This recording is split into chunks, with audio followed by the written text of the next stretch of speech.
Welcome to World of Marketing Podcast, a Foster Web Marketing production. Here's your host, Tom Foster.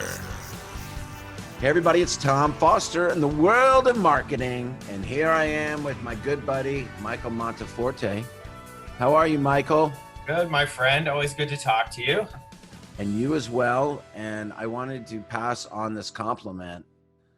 Man, who was I talking to? I'm going to get in trouble for not remembering, but they were like, I was talking about you, and I was telling this story about what we're about to tell everybody. Okay. Which many of them have heard, but I was saying Michael Monteforte in there, and she was like, "Ooh, I love that name." That's so funny. It's such a great name, Michael Monteforte. It's like, It's a mouthful. Italian. You know, right? and the Italian comes through with it. If you ask my kids, they'll say it's a burden because all those standardized tests that they take, there are never enough blocks for them to fill out their full names and have it fit. But I told them they'll appreciate it when they're older. Yeah, it's a great name. I told you to tell them that. Well, not like they're going to listen to me, right? But yeah, I think it's a great name. So here he is, everybody. Here's his website, Monteforte Law. He does estate planning, right? Estate planning, and elder law. Elder law, and right outside of Boston, right? Correct. And so solo practitioner. You got it. It's me as the only attorney, and then I've got 4 people on staff. Luckily for me, I've got a great team. They're just awesome. So they do all the work, and I get to take the credit. Is the way that I look at it. They tell me where to go and when to show up, and that's what I do. But they're fantastic. So they're the ones that make this place run. Did you start off on your own, or did you start off in a firm? When I first started, when I was first out of school, I worked for a small firm for the first number of years. A couple of guys that I'm still friendly with that I kind of learn the ropes from and how to run a small firm, those things that they don't teach you in law school about business and how to run a business. I learned from them, and then once I kind of reached my maximum height with them, then I went out on my own. I was back in 2006. So how long was that? So I had been with them. So I started with them when I was in law school. So that was early 2000. Got out of law school in 2001, took the bar and got married in a 2-day span. Took the bar one day and got married 2 days later. Wow. And then I stayed there till 2006 when I opened the office in Wilmington. And at the time, I shared the space with another lawyer, a guy I grew up with that I had known since first grade. And, the two of us kind of split the bills. And I remember looking back now how cheap the rent was, and still at the time saying, how the heck am I going to, be able to afford them? And then I ended up taking over the space after a while and eventually hiring one person. So it was me and my assistant Jen for years and years and years.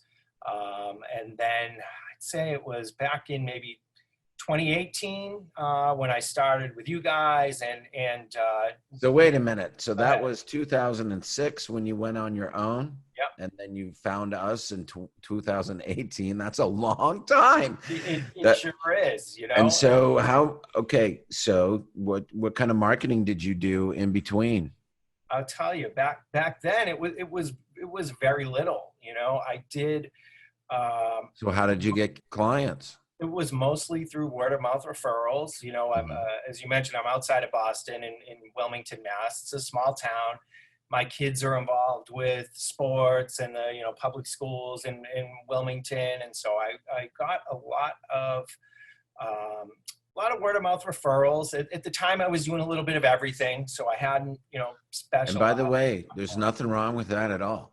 That is a fantastic thing, and that is the sign of a good lawyer. And all lawyers should be getting word of mouth referrals.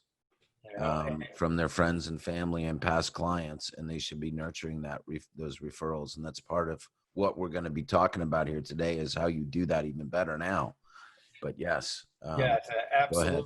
You know, and you know, at the time, like I said, I was um, working, you know, when I was new and scared out of my mind with, you know, going out on my own, to the point where I finally said, okay, I got this under control, and, you know, was earning a How long decent. did it take that for that scared out of your mind to, yeah, I got this under control? How It long? it was still probably, I mean, well, over a year, maybe closer to 2 years before I really felt like the phone was going to ring when I came in every day, and I didn't When the have to leads were figure coming out. in, the leads were Yeah, coming in and you had plenty of work piled up, right?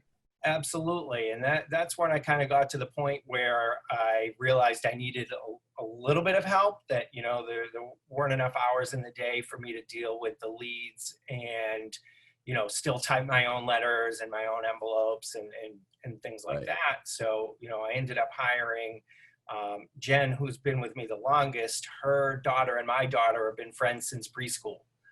So we knew each other outside of work, and I said, hey, why don't, you know, I'm looking for somebody part-time, and she had experience in the field. So I brought her in, and it was the two of us in an office for a long time.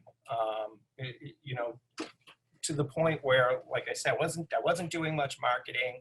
I wasn't growing the way I wanted to, but I had enough You were to being a do. lawyer, you were doing the legal work, right? Correct. Yeah, I was And doing all and that. just by doing good legal work for your clients, they were passing on your name, and that's why you're growing through the referral business, and that was accumulating and growing, which is great. And so you stumbled along that way, like most lawyers do, and nothing wrong with that, by the way. It's better than being a bad lawyer and not getting leads because you're doing a bad job and getting Sure. frustrated. There's plenty of out there. You can always change your tune, everybody that's like that. You can just be a good lawyer and get more referrals and work the list. And so fast forward to you. How did you find us? I had randomly found Great Legal Marketing through a book that I ordered on Amazon. Oh, great legal marketing. There, And, there you go. Uh, I ordered one of Ben's earlier books, Renegade Lawyer Marketing, just, you know, yep.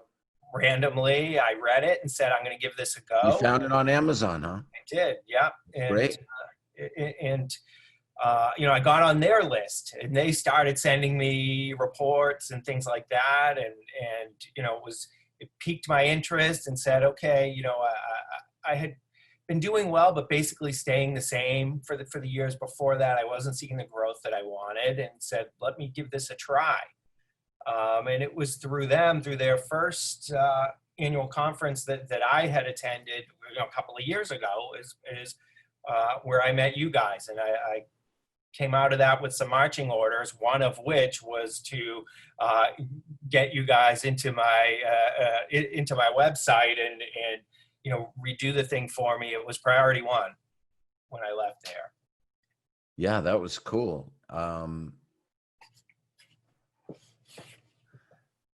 So yeah, like Ben Glass and Great Legal Marketing are the helpers of many, many lawyers.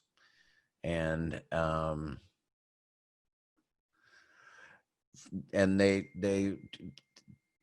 so did you go through like their checklist program, and that's how you It was you funny. got to us? Is that how it went, or did you just Really, meet us at the conference? when I first signed up, you know, I went through some of their, you know, they sent me the very basic, you know, here's, you know, kind of basic information or ways to examine your marketing. And I looked at that and realized, you know, that I wasn't doing, I wasn't doing near, you know, what I should have been doing. But their conference that year, it was only a month or two after I had signed up. And so I said, well, if I'm going to give this a real go, it's Washington, D.C. It's a quick trip. I'm going to do this and go, you know, try and immerse myself in it. And so coming out of that conference was where I got my marching orders for, number one, you know, having you guys do the website, number two, writing a book, and number three, getting a newsletter going. And so those were the three things I wanted to accomplish. Taking action. You Got took it. action, and you've been taking action ever since. Yes, That wasn't that long ago. That was just a couple years ago. it was. And Yeah. you've had amazing results, and that's what I want to share here. And I want to show off some of the work that you've done, you and your team, Right. and get a little background in your thinking with some of this stuff on here. Okay. Because I think it's great, and it's some of my favorite stuff. And so, as a couple of things, you brought up Great Legal Marketing, and the GLM Summit is happening virtually and non-virtually this year. And I'll be there speaking, and you're going to be there speaking too. That's the plan. As long as we're Yeah. still going to be hosting us Yeah. in person, So, I'm going to be there. yeah, and we're going to be talking about this there too. So Absolutely. even more about this. And anyway, so it's funny, things come full circle. You'll be They teaching do. people this method. Yep. All right. So I remember when, and I'm going to go ahead and share this screen again. I remember when you and I first started coaching together. Yeah. And we were like, okay, what, let's be realistic. Because you're basically, you had very little budget. 100%. And you were like, I'm going to do this myself. I like to write content. I'm good at it, and I want to give it a shot. Right? Correct. Yep. Absolutely. And so DSS afforded you that, and you got trained up on it, and you really understood content is king. And you just started writing after. I mean, like, you've got a bunch of great practice areas and library content, answering people's questions, FAQs, all that stuff you got. And you started doing all that right away, correct? Yes, absolutely. Right out of the gate. Yep, right out of the gate. And then you were getting some success, but we wanted more. And I remember this call because it was April, I believe, I thought it was April of 2018 or something like that. It was 2018. It might have been 2018 or 2019, but I think 2018. It was the third season of the Game of Thrones. Yeah. Because we started talking about, it's your brand, and basically you don't really have a whole lot of chance for page one ranking right away. What else can we do? And we talked about the list marketing, education-based marketing, and getting your brand in front of your list. Right. And your list is, and people that listen to this all the time, they hear me talk about this all the time, and I bring you up all the time. So on this podcast. That's nice to hear. So, your list is basically your friends and family and past clients and everybody that knows you and likes you for the most part. And people buy from people they like. And most people don't want to go get lawyers again after we find one. We don't want to go find another one. And especially in the estate planning world, once we got you, we want to work with you over and over again. So your number one job is doing a good job for us. Your number two job is constantly being there to remind us, I'm here for you. And remind us in all the ways. And you got to be clever about doing it. And so one of the things that we came up with, and we were talking riffing, we're talking about stuff. We were talking about final season of the Game of Thrones. They were like tossing it in, not all that happy about it. And I said, I don't know if I should take credit. You came up with it. And we were both talking about it. I don't even remember how we got on the subject. I think we were complaining about the way the way that the show was going at the time. That the Game of Thrones was ending. And so, like, we said, well, wouldn't it be funny just to do a blog post about my 5 pieces of advice for Jon Snow's estate plan now that he was entering his demise. Right. And so you came up with this great, very simple but well-written blog post, images. It's very tongue-in-cheek and very funny and very you. So people respond to it well because it was very you. And then with links to real document, real information. Right. So this is here's the download the report. Right.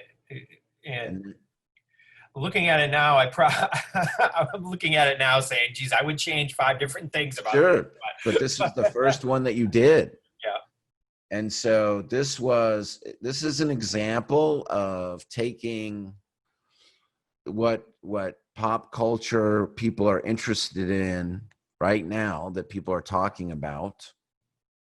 And you can take this in any direction. You can go political with it. You can go talk about something going on. We're going to show a bunch of examples that Mike has done because he's just the perfect example of it. You can go in all kinds of different directions. But I think that the most important thing is to be authentic. And that's one of the things is that your readers are the people in your social media, because what you end up doing is through DSS is sending this out through email and through social media to your list. And they end up seeing it and responding to it and forwarding it to people. And you're activating your referral system, right? Absolutely. And that's exactly what happened with this one. Again, because I was a fan of this particular show, I enjoyed writing the content. I like writing the content in general, but I do, I like it to sound like me. I like, my voice to come through in the content, because when I'm sending this off to my list, especially, friends and family, they know me, they know how I talk, they know, my personality. And so I like that to come through in the posts. And, in this one, you're right. There's some tongue in cheek and some, sarcastic portions of it. And, that's kind of my personality coming through, but at the same time trying to seize upon something that was really popular at the time so that people would read it. Yeah. And you sent that to your list and you had a great open rate. And if I remember correctly, you had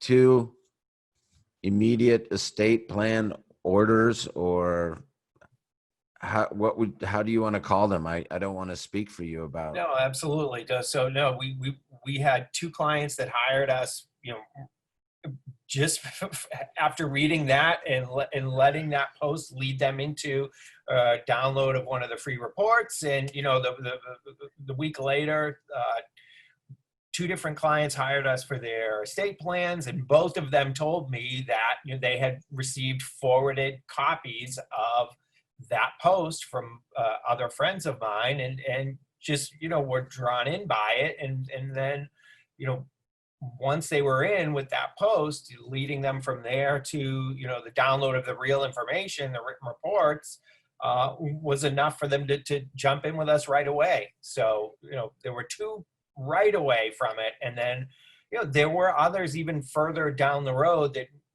maybe needed a little more time before they were ready to buy, but that was their entryway to us was that post. Okay. Now, folks, first of all, my friend, Mark Blaine, who I just interviewed, I think that was the last podcast I did. My friend, Mark Blaine, who also is a content master. He calls it the symphony. That's exactly kind of what you said. You talked about how now, yes, this blog post was the cheeky, tongue-in-cheek, funny, bring them in, but let's not forget about the offer that you said. So it wasn't just the blog post. There's other pieces. So I don't want to oversimplify this. This is other effort that you put into this in advance. So we have to consider that. This is a big piece of the puzzle, correct?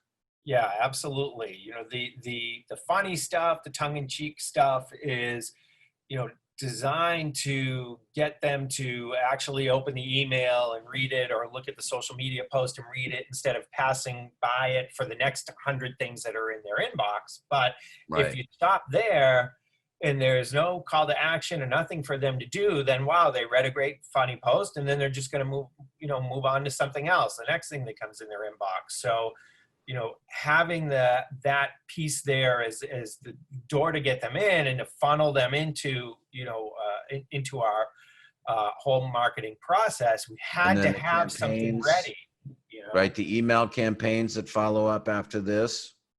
Exactly. Yeah. And even though, yes, the funny stuff is great, there's got to be some real information there at the end of it to, Right. kind of position ourselves as the expert and get them, that step from the funny stuff to the real stuff. Right. 100%. I hope everybody took note of that, because that was a critical point, that you can't just half-ass it. Like, there's a lot that Mike put, he thought of the end in mind. He thought of the end first and built back from there. And so the end is these pieces, like, what campaigns are these people going in? What offers are they going in? Or are they, immediately contacting us? Either way, what funnels am I putting them down? How are we responding to them? He's thinking of all these things and then building content to bring them in from his list. And boy, we've got a whole bunch of other examples to show, because it's just like fantastic, that the different things that you've done. All right. That was the biggest one. I mean, I know that you're disappointed. That it is the best performing one, right? It was the yeah, best performing one, but we're going to show all of them because they're very clever. All right. So I went back to kind of now listen, I mean, like, I'm showing these other ones that are helpful. sure. Okay. It's not all fun and games. No. At Monteforte Law. Okay. Serious business goes on there too. All right. But this is one that's interesting because it's one of your top pieces of content. Yeah. What is a ladybird deed? And this one is always funny to me, that this page performs well. In fact, Nicole, who's my in-house marketing person, has been all over me to get on and update this page, because this was never one that I expected was going to do well, but it's one of our higher ranking. Yeah, it's a short little page, and you can flesh this out. So, yep, this is a great example, and we know that it is one of your top performing pages. Yeah. And it just is what people are searching and looking for, because somebody said you need a ladybird deed, and they're like, what is that? Right. Anyway. And then this is great. New rules will impact veterans aid. So this is, information that you post to your website and then you share with your list. Once again, being a vital part of their life, our lawyer, keeping us informed. Okay. So this is good stuff. This is great. Keeping people informed. Yeah, now, do you come up with all of the topics, or do you have Nicole, who is your marketing assistant, your marketing director, your office manager, or what is her role?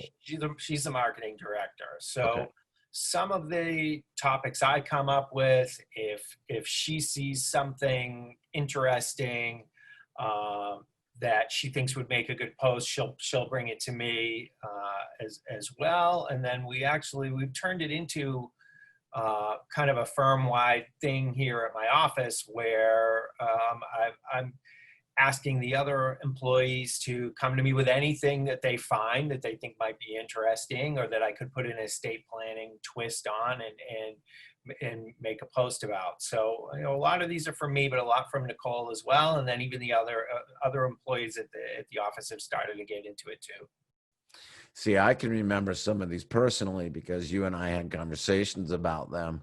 Yeah. This one you did when the movie came out. I don't want to, ruin anything if you haven't seen the movie, but Lord knows everybody's I know about this by now, but anyway, this was one of the great blog posts to be connected to that time period when the movie came out, because of what happened. This is another great thing to do. You got to do this again. I know. Now that one was straight up your idea. Yeah, that was Gabby. That's your daughter interviewing you about your job. Yep. And Gabby's pretty outspoken, and she has aspirations of maybe becoming a lawyer. And so when I asked her to do it, she was on board. And I told her to come up with some questions to ask me. Don't tell me what they are ahead of time. And we'll just sit down and turn the video on and record it. And that's what we did. The page, there was a part 1 and a part 2. They both did really well for us. It's funny. I keep thinking about how it was almost I think it was right about a year ago now or so that we did it, a little more than a year, where we did this. So this was in the prior office, the one we were in before the one we're in now. And it was fun. I wasn't sure if she was going to go for it, but right away, yeah, Dad, I'll come in and help. And she put together some good questions about becoming a lawyer and things like that. And I enjoyed it a lot. Yeah, that is a fantastic idea to have your kids interview you. Anybody can do this trick, and people love it. I'm not going to play it. I encourage everybody to go and watch this because the beginning is pretty funny. And she edited it. Isn't that true? She's the one that's responsible for the editing, because it's funny because you start to talk and she obviously gets tired of you talking and cuts you off. You can tell right in it when she thinks I'm going on too long. Yeah. The edited version, it just cuts off right. This is a good one, the pet trust, because we all know that this was another idea that we had about people care about their pets. They're gonna like put right. You tell how we can. People go crazy for for their pets, and rightly so. This happened at a time where I had kind of gotten a few questions in a row from a few different clients about who's going to take care of my dog if something happens to me, and where I had to tell them, no, there is a way to do this, to make sure you're naming the person that you want to take care of your pet, and you can put some money aside out of your estate so you're not leaving them a financial burden at the same time. And it just happened that I was asked the same question within a span of a week or so. I had, for whatever reason, multiple clients asked me about it, and I said, okay, we need to put this out there. It's information that people want, because I got a bunch of questions in a row, and so we put this together. We got a flyer on it too as well. And this is the kind of content that you look at, like what we call a loss leader, because people come in because they're like, oh, interested in that. And this is not, you're not going to make bank on doing pet trusts for people. Right. But you're going to get them to buy other products that you offer. That's exactly it. It's a piece to the overall estate plan that we put together. They might not respond to any kind of like, you should do an estate plan to take care of your children. They could be like, I hate my children. Yes. But they love their dog, and but if they're like, for my dog I will, and then you're like, well, maybe you should do your kids too, because it's better to go to them than the government. And, absolutely. And now you're talking. People have questions about it. Sometimes just seeing it, the pet trust, they'll just ask me out of curiosity, wait a minute, am I leaving money to my dog? And I'm like, no, it's not for that. It's for the person that's going to take care of your dog if something happened to you. And so it's a conversation starter a lot of the time. Okay, now this is, of course, one of my favorites.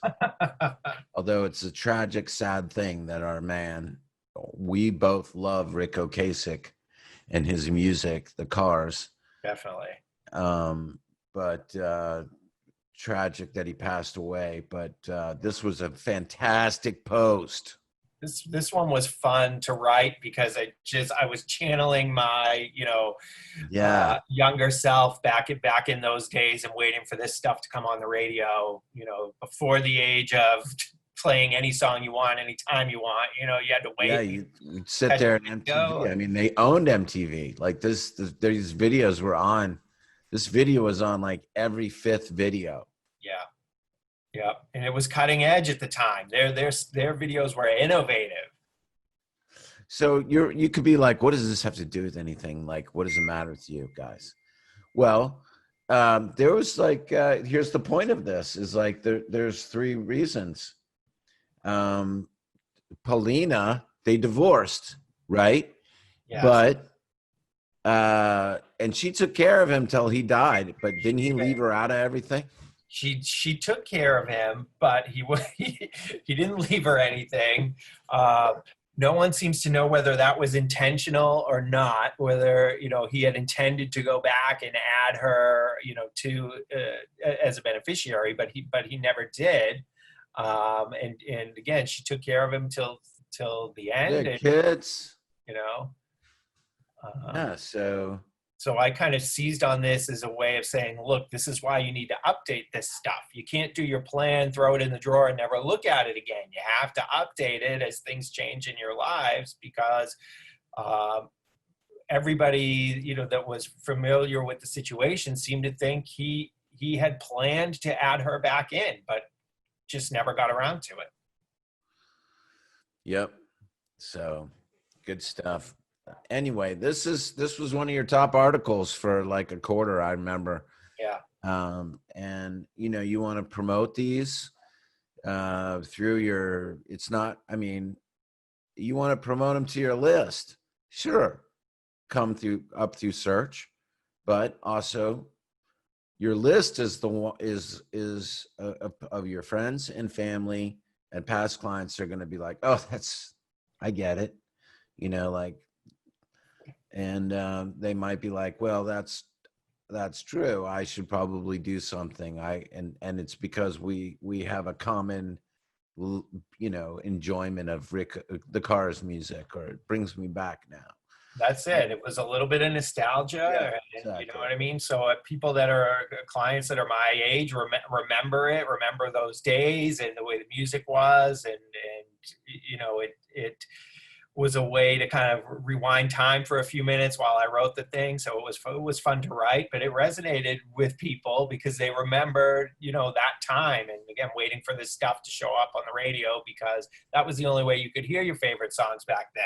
So it was a fun one. I still like it. We still push it on our email blasts, and people comment about it a lot. Speaking of, here's another one in that same category. Your Prince. Yes. No will.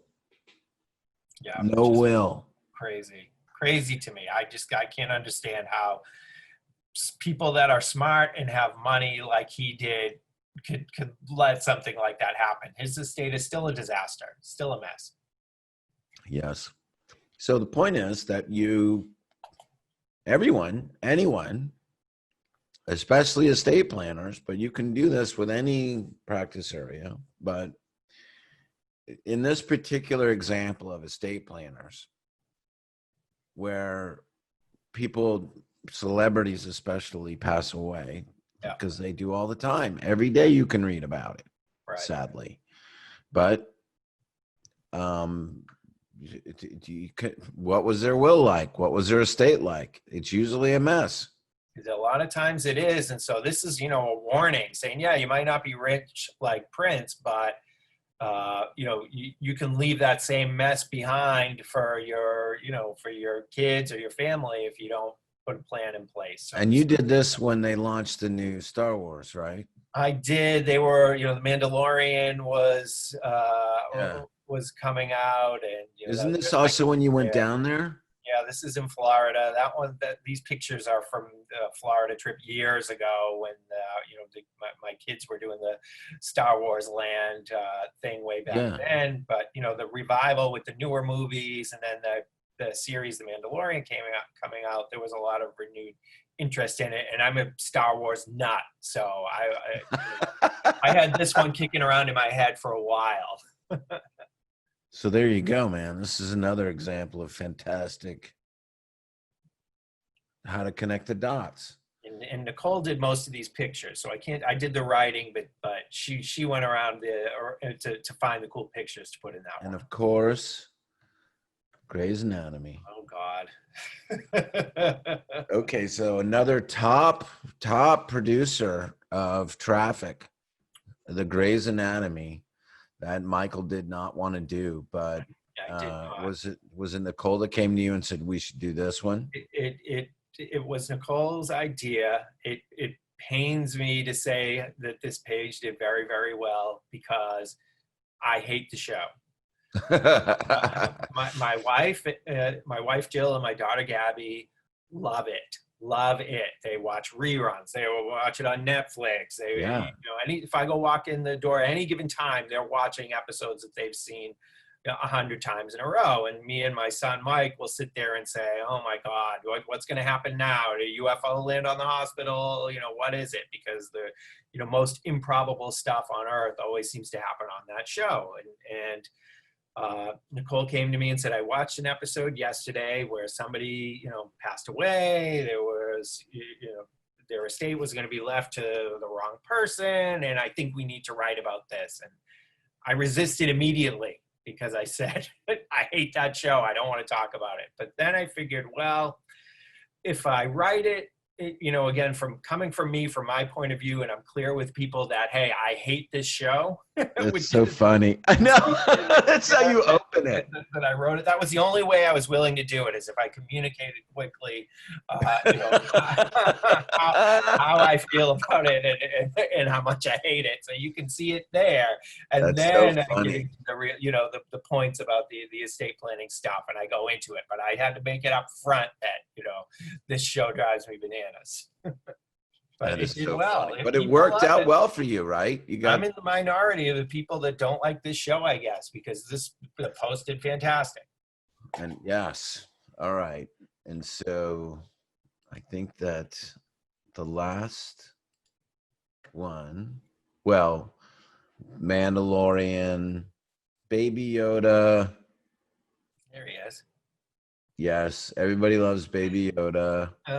So that was a good one to do. Yeah, those are Nicole's pictures that she found. That was great. And I love the Better Call Saul. Okay, but this is my favorite one. This is the best one, which is Tiger King. Yeah.